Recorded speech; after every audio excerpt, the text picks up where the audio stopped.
السلام عليكم ورحمة الله وبركاته. الحمد لله رب العالمين، والصلاة والسلام على أشرف الأنبياء والمرسلين سيدنا محمد صلى الله عليه وسلم وعلى آله وأصحابه وسلم تسليما كثيرا إلى يوم الدين وبعد. bavandimwe wa Islam, nk'ibisanzwe iyo umuntu ari gusoma hakagira ikimunyuraho cyiza atinya ko wenda cyakwibagirana ntagihe bagenzi be, hari igihe biba byiza ahise akibasangiza. hari inkuru ndimo gusoma n'umushekhe wacu yayigarutseho kureba uko imeze, Sheikh Abdulrazak Al-Badri hafidhahullahu ta'ala. ni inkuru yavugaga yakomotse ku mukhalifa, umukhalifa wa gatanu, umuyobozi wa gatanu muri ba Banu Umayya witwaga Abdul Malik ibn Marwan. ngo yigeze kubwira umukozi wamwitiraga ku bana, yitaga ku bana be, aramubwira ati ibintu bine uzabyubahirize mu kurera abana banjye.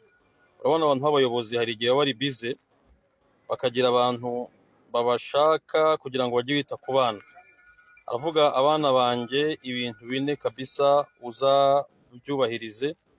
icya mbere mu kubarera, janibuhumu asaman, uzirinde cyane ko babyibuha mu buryo budafite gahunda. uzirinde kubagaburira bidafite gahunda, ku buryo byatuma babyibuha mu buryo butabereye cyangwa se butari ku murongo. rero muri iyi minsi nabyo dukeneye ko abantu bafite abantu barera abana cyangwa se abantu birera abana nyirizina, ko babarinda kubyibuha bidafite gahunda. yani ubwo ni ukubagaburira bidafite gahunda. icya kabiri aramubwira ati nujya ujya kubagaburira mu gitondo, mbere yuko ugira icyo ubaha, ukhurujuhum ila albaraz, ujye kwanza ubasohora babanze bitume. ntukajye ukunda kubagaburira mu gitondo, ni ukuvuga ngo ibiryo bararanye mu nda bitari byasohoka. ibi nabyo ni ikindi kibazo. umubyeyi aba agomba kwita ku mikurire n'imibiri n'uburyo bwa sante y'abana be. usanga muri iyi minsi ibintu byo kurya, cyane cyane kugaburira abana, birimo akavuyo, aho umubyeyi abana ibyo babyutse barya, ibyo baraye barya, kubahereza ibiryo birimo amagaze cyangwa se ibyo kunywa birimo amagaze, atitaye mu gukontorora ni ibihe bakanyweye bibafitiye umumaro kuri sante yabo, ni ibihe bagomba kwirinda. ibi ngibi umubyeyi aba agomba kubyitaho cyane. niyo mpamvu usanga umwana afite ibiro 40, 60, afite imyaka 10. ibi byose nk'uko hadisi zagiye zibigaragaza, biri mu bimenyetso by'imperuka, aho uzasanga abantu sante yabo ari mbi bitewe n'imirire mibi.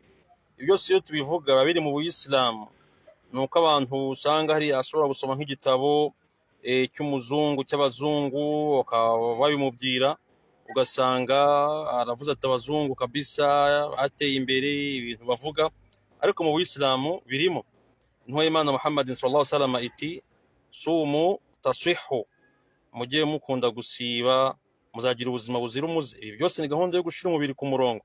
iyo byageze rero ku bana, bitewe n'impuhwe abantu baba bafitiye n'iki, nabo abantu bagomba kubitaho. ngo ntukajye ukunda kubagaburira ibyo bya kabiri paka bakoze iki, babanje kwituma bagasohora ibyo bararanye. rero ni ingenzi kuri sante y'abana, ni ingenzi. nayo mpamvu tugirwa inama, niba umuntu abyutse, mbere yuko agira ibindi arya ashyira mu nda, abanza anywa amazi, abanza akora agasiporo, abanza agende. ibi ngibi no ku bana nabyo ni ngombwa. icya gatatu aramubwira ati alimuhum sidq, mu kubarira ujye ubigisha ko bagomba kuba abanyakuri. kubera ko buri mwana bavandimwe b'Abayisilamu wagize ukuri mu buzima bwe, akavuga ukuri, agahora ari umunyakuri mu buzima bwe, byanze bikunze abantu baramukunda, abaturanyi baramukunda, kandi bimwubakira ejo he heza hazaza.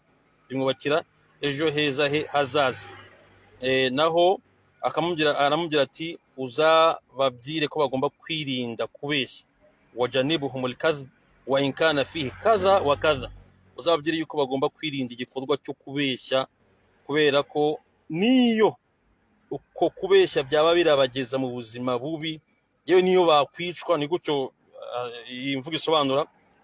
Uzababwire bazirinde kubeshya, kubera ko kubeshya avandimwe b'Isilamu bituma umwana w'umwana mubi, abantu bose bakamwanga kubera ko bamubonaho umuco utari mwiza. Ibintu rero nari mbivuze, reka tubyibukiranye cyane cyane ku bantu baba barera abana. Hari ibintu by'ingenzi mu kurera abana umuntu aba agomba kwita kubaha mu burere bwabo, kurusha no kwita kubatunganyiriza imibiri n'iki n'iki. Habira bya mbere twavugaga byo kurya, abana muri iyi minsi bari kurwara ibirwara bidasobanutse bya majabu. Kubera iki? Kubera kutita ku mirire yabo. Ibi ngibi rero yewe n'ubuyobozi waba utwibutsa, za gavumenti n'ibindi, imirire y'indyo ntabwo ari ukurwana no gushaka ibyo tubaha byiza, ahubwo harimo no kwibutsa mu gihe twabibonye tubibahe gute, tubibapangire gute. Menya ibiro by'umwana wawe, niba afite amavuta menshi, niba afite iki, umurinde amabureba n'amayoneze n'ibiki. Kandi niba ubona bikeneye, umenye n'uburyo ugomba gukora iki, kubimuhamo mu buryo bwiza. Naramuze twibukiranye kano kantu, ni ibintu ko ari bine. Umwana kumurinda kubyibuha bidafite gahunda. Umwana mbere y'uko umugaburira mu gitondo ugahekisha yuko ibyo yararanye mu nda byasohotse, yitumye neza.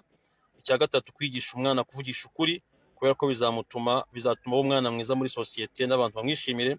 Icya kane, kurera umwana umubwira yuko kubeshya ikinyoma mu buzima ari ikintu kibi cyane, yuko umuyisilamu atajya abeshya. Ibi ngibi bizatuma sosiyete imukunda, inamwishimira, kandi nawe umwana uzatanga umusaruro mu minsi iri imbere. Abavandimwe b'Isilamu rero ni ukwibukiranya bisanzwe, ni akari gaciyeho asoma mu mpimva abashehe, tukibukiranya. Ni ingenzi cyane. Allah subhanahu wa ta'ala agumye kubaha ibihe byiza, anabishimire. Wallahu a'lam, wa sallallahu ala sayyidina Muhammad sallallahu alayhi wa sallam. Wassalamu alaykum wa rahmatullahi wa barakatuh.